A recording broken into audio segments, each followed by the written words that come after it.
Hello internet, my name is Lave and this week I watched Elle, which is directed by Dutch director Paul Verhoeven, who brought us such classics as RoboCop, Total Recall, Starship Troopers, Basic Instinct, Showgirls and Hollow Man. And if you can't tell by that list of films, he is a director who doesn't shy away from graphic violence and sexual content, often showing them in the same scene, and this film is no different. Set in France, it tells the story of a successful, driven businesswoman called Michelle LeBlanc, who is running a video game development company, who is one day violently raped by a masked assailant who breaks into her home. As scary and harrowing as that is, she doesn't really seem that affected by it and gets on with business as usual, and a whole cat and mouse game develops as the intruder keeps texting her and she tries to figure out who he is. Now, I was initially taken aback as to how Verhoeven approached the whole intrusion rape scene. As I said, he doesn't shy away from showing graphic violence, but surprisingly when it all happens, it all takes place off screen and it's sort of left to your imagination and you can hear everything that's going on,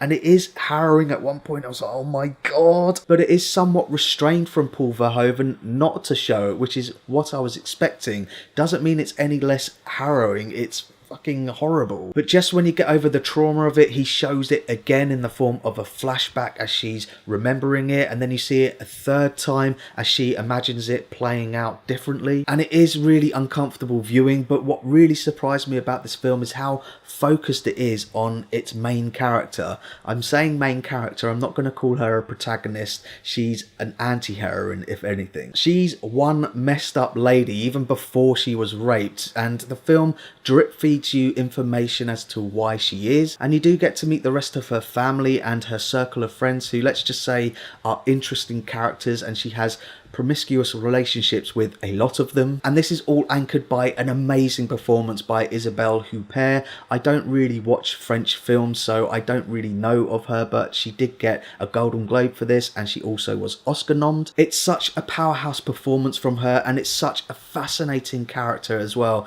One minute you're scared for her, the next minute you're scared of her. She's extremely seductive and often playful, but then gravely serious.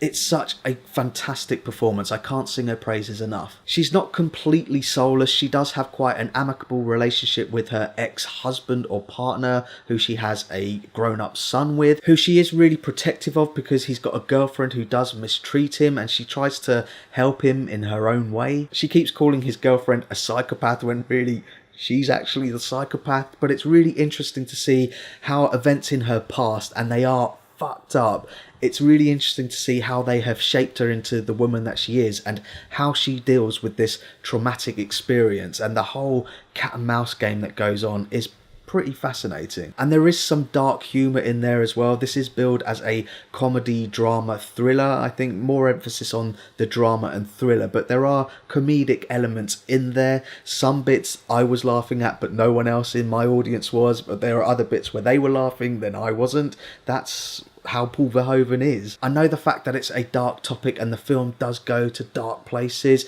and also the fact that it's a French film with English subtitles will put a lot of people off. I think if you're looking for something slightly different and you're a fan of Paul Verhoeven, then give it a go. So that's my thoughts on Elle, and pause the video if you want to take a closer look at my enjoyment tracker now. I could definitely see similarities between this and Verhoeven's other flick Basic Instinct, but I do think that Michelle LeBlanc is a much more interesting character than Catherine Trammell. I did smirk to myself when one character says at one point basic, sure, and even the score has a similar feel to it. So thanks very much for watching my review of Elle. I really do appreciate it. If you can, give this video a like and don't forget to share the link. I always try to end my videos on a funny note, but it's hard with this film. I think I'll just say goodbye or bonjour.